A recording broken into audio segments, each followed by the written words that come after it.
Friends, கர்த்தராகிய இயேசு கிறிஸ்துவின் இனி நாமத்தினாலே உங்கள் நினைவில் நான் வாழ்த்துகிறேன். இந்த நாளில் கூட கர்த்தருடைய இரக்கங்கள் என் வாழ்க்கையிலே இருக்கிறதா என்று சொல்லி நாம ஆராய்ந்து பார்க்க வேண்டும். சங்கீதம் 123 இரண்டாம் பாகத்தை நான் வாசிக்கிறேன். சங்கீதம் 123 2ஆம் வசனம், அதனுடைய 2ஆம் பாகம். எங்கள் தேவனாகிய கர்த்தர் எங்களுக்கு இரக்கம் செய்யும் வரைக்கும் எங்கள் கண்கள் அவரை நோக்கி இருக்கிறது.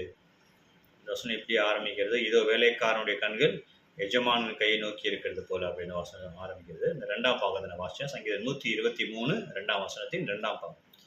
அப்போ எங்களுக்கு இரக்கம் செய்யும் வரைக்கும் எங்கள் கண்கள் அவர் நோக்கி கொண்டு இருக்கிறதுனா அப்போ எனக்கு இப்போ இரக்கம் இல்லைன்னு அர்த்தம். அதனாலதான் சங்கீதக்காரன் சொல்றான், என் இரக்கம் கிடைக்கிற வரைக்கும் நான் கர்த்தரை நோக்கி பார்த்து கொண்டு இருக்கேன். அப்போ என் வாழ்க்கையில இப்போ இரக்கம் இல்லைன்னு சொல்லி அர்த்தம். அப்போ என் வாழ்க்கையில கர்த்தருடைய இரக்கங்கள் இல்லை என்று சொன்னால் என்ன அறிகுறி இருக்கும்? நிறைய காரியங்கள் இருக்குது. இந்த நாளிலே ஆவியானவர் என் இருதயத்தில் ஏவின ஒரு 3 காரியங்கள். இப்போ இந்த 3 காரியங்கள் இருக்குன்னு சொன்னா கர்த்தருடைய இரக்கம் எனக்கு இல்லைன்னு சொல்லி அர்த்தம். ஃபர்ஸ்ட் திங் என்னன்னு சொன்னா, என்னுடைய தனிப்பட்ட வாழ்க்கையிலோ என்னுடைய குடும்பத்திலேயோ ஒரு சமாதானம் இல்லாம, ஒரு சந்தோஷம் இல்லாம, ஒரு நிம்மதி இல்லாம ஒவ்வொரு நாளும் நான் அழுது கொண்டு புலம்பிக் கொண்டு என் வீட்டில் சண்டை, சமாதானம் இல்லை, நிம்மதி இல்லைன்னு சொன்னா கர்த்தருடைய இரக்கங்கள் இல்லை என்று சொல்லி அர்த்தம். கர்த்தர் இருக்கிற வீட்டில் என்ன இருக்கும்? சமாதானம் இருக்கும். சண்டை வரதான் செய்யும், எல்லார் குடும்பத்திலும் சண்டைகள் உண்டு.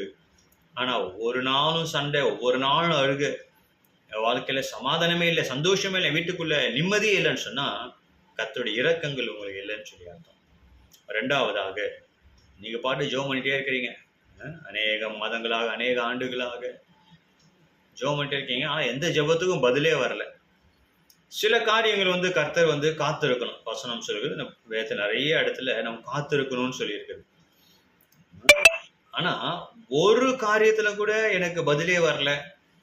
கர்த்தர் என்னோடு கூட பேசுறதே இல்லை. கர்த்தர் ஒவ்வொரு நாள் நம்மோடு கூட பேசுறாருல, வேதம் வாசிக்கும் போது பேசுறாரு, சர்ச்சில் மெசேஜ் கேட்கும் போது பேசுறாரு, நம்ம இருதயத்துல பேசுறாரு, யாராவது நண்பர் மூலமாக, இல்லை ஏதாவது நம்ம வெளியே போவோம், ஏதோ ஒரு வாகனத்துல ஒரு வசனம், நம்ம ஏதோ யோசிச்சுட்டு இருப்போம், கரெக்டா அந்த வசனம் நமக்கு வரும். அப்படி ஒவ்வொரு நாள் பேசிட்டே இருக்காரு. சில நேரத்துல என்ன ஆகும்னா, அந்த கர்த்தருடைய வார்த்தையே எனக்கு வராது, கர்த்தருடைய சத்தத்தையே என்னால் கேட்க முடியாது. எந்த ஒரு செய்தி எனக்கு ஆண்டவர் என்னோடு கூட பேசாத இருக்கிறது, ஏதோ நான் ஆண்டவர் என்னோட தூரம் இருக்கிறது போல இருக்கும். எந்த ஜெபத்துக்கும் பதில் வராம நான் பாட்டு ஜெபம் பண்ணிட்டே இருப்பேன், ஒரு பதிலும் வராத ஒரு சூழ்நிலை. அப்பனா ஒருவேளை கர்த்தருடைய இரக்கங்கள் உங்க வாழ்க்கையில் இல்லைன்னு சொல்லி அர்த்தம். 3ஆவதாக, ஆசீர்வாதமே இல்லை. ஒரு வாய்ப்புகளும் இல்லை, வேலை வாய்ப்பு இல்லை, ஆசீர்வாதம் இல்லை, ஒரே தரித்திரத்துல நான் இருந்து கொண்டு இருக்கிறேன். எந்த ஒரு காரியம் செய்தாலும் அதுல ஒரு தோல்வி, எதிலுமே வெற்றி இல்லை.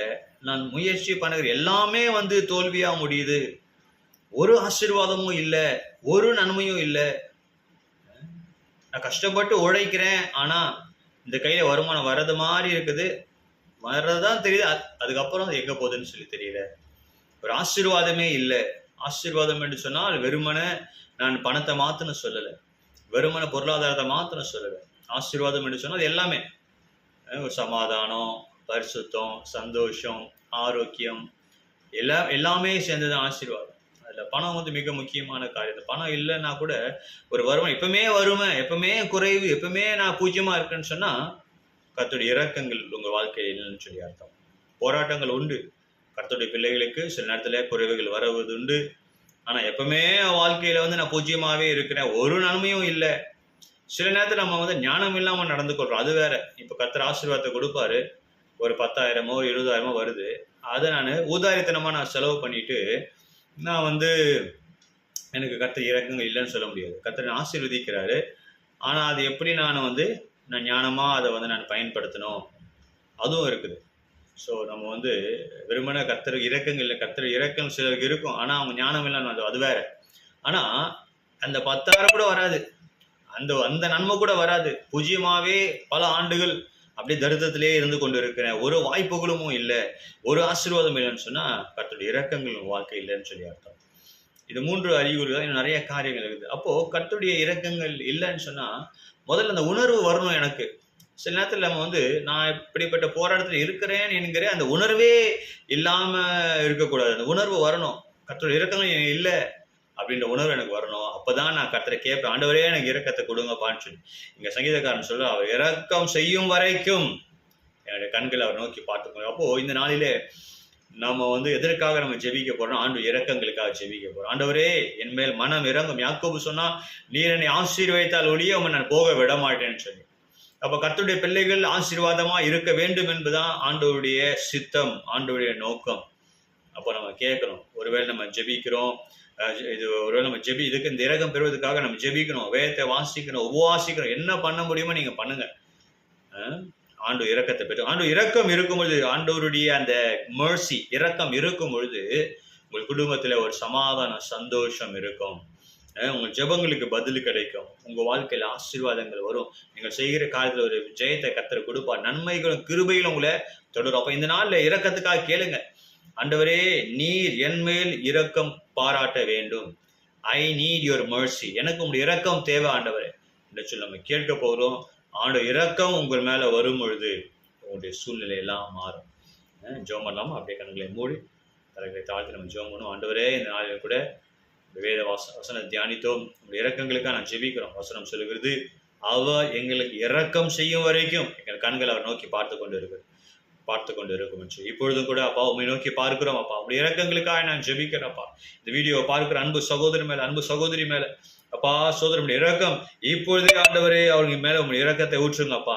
Show them your mercy.